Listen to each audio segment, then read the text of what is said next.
me started, facing at a photo they've taken. Space tree flying through the skies and petals happen everywhere. Alors bonjour à tous, aujourd'hui nous allons réaliser de la pâte à crêpes au sarrasin. Donc pour cela il va vous falloir un œuf, 300 g de farine de sarrasin, 500 g d'eau, 10 g de gros sel ou de sel et un œuf. Donc on passe donc à la réalisation de la pâte. C'est parti. Alors j'ai mis tous les ingrédients, donc c'est-à-dire la farine, le sel et l'œuf. Et on va mixer pendant 15 secondes à vitesse 5 avec mon Thermomix. Après avec tout autre robot ou alors vous pouvez faire ça à la main aussi. Et on rajoutera l'eau en 2 fois après. Alors après avoir mixé la farine avec les aliments secs, maintenant je rajoute la moitié de l'eau et je remixe encore à vitesse 5 pendant 15 secondes. Alors on se retrouve pour réaliser la fondue de poireaux qui va donc aller avec les galettes de sarrasin.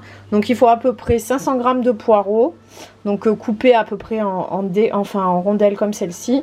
Donc moi je vais les faire cuire au préalable dans mon Cookéo. Après vous pouvez faire ça dans un faitout. Et après on fera justement revenir avec un peu de beurre, de la moutarde et de la crème fraîche et du citron pour faire justement notre fondue de poireaux. Donc c'est parti pour la cuisson.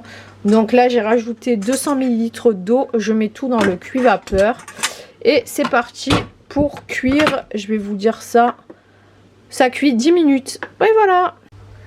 Alors une fois les poireaux justement sortis du cuit-vapeur, on va mettre à chauffer un peu de beurre, donc environ 30 g, et on va un peu faire suer les poireaux pour que justement ils se dégorgent de leur eau et qu'on puisse après agrémenter avec la crème liquide, le citron et la moutarde. Allez, c'est parti.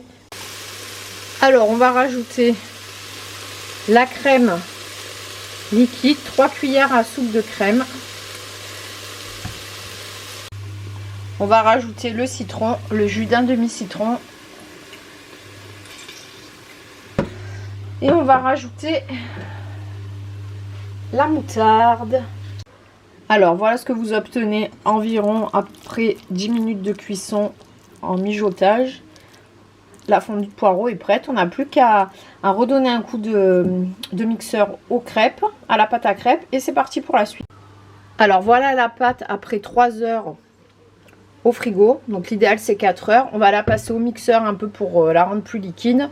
Et c'est bon pour la cuisson après, c'est parti.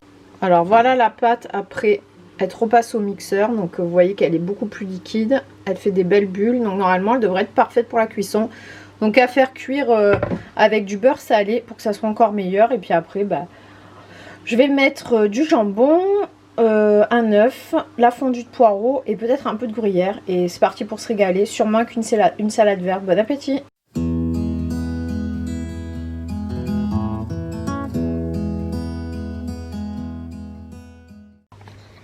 Alors aujourd'hui nous allons faire la focaccia que je fais régulièrement, donc après vous l'agrémenterez avec ce que vous voulez. Moi la mienne elle va être aux olives noires et au romarin. Après à vous de voir ce qui vous plaît, évitez tout ce qui est tomate parce que ça va dégager trop d'eau à l'intérieur, donc privilégiez plutôt des aliments qui vont pas trop être gorgés d'eau, alors bien de les égoutter avant.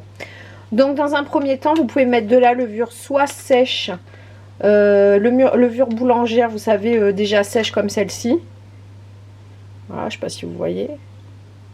Voilà. Sinon, de la levure fraîche de boulanger. Donc, il suffit juste de la mettre avec 300 g d'eau tiède. Moi, ce que je fais, c'est comme j'ai un Thermomix, et pour ceux qui en ont un, ils connaissent aussi cette technique.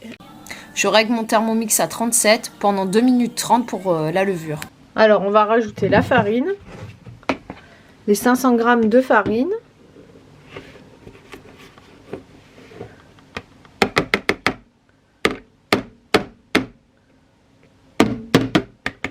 Voilà.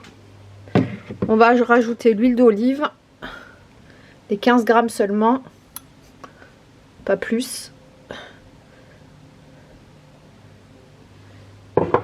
Et on va rajouter le sel. Les 8 g de sel. Voilà.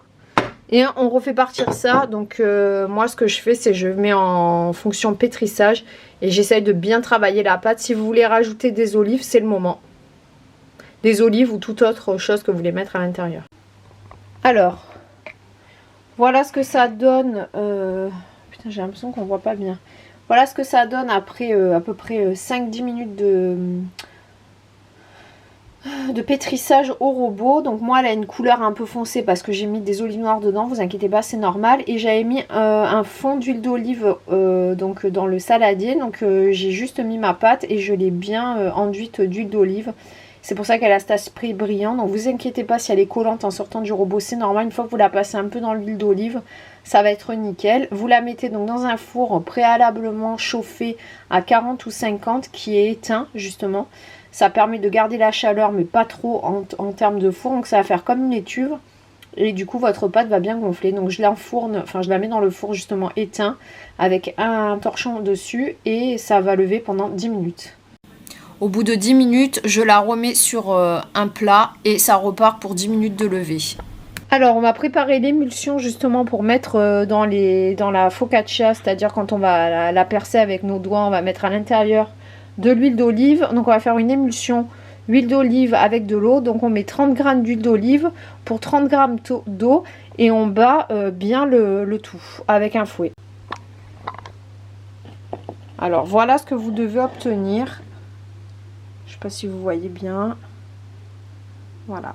Que ça soit bien mélangé, les deux soient bien mélangés, l'huile et l'eau. Donc moi je vais rajouter du romarin frais avec de l'origan. Après vous mettez ce que vous voulez et on mettra ça sur notre focaccia une fois qu'elle sera levée au bout des 20 minutes de tout à l'heure. Alors voilà l'émulsion avec le romarin. Moi j'ai mis des herbes de Provence. Comme je vous l'ai dit, vous mettez ce que vous voulez, c'est à votre convenance. Et on mettra tout ça sur la focaccia une fois qu'elle sera levée.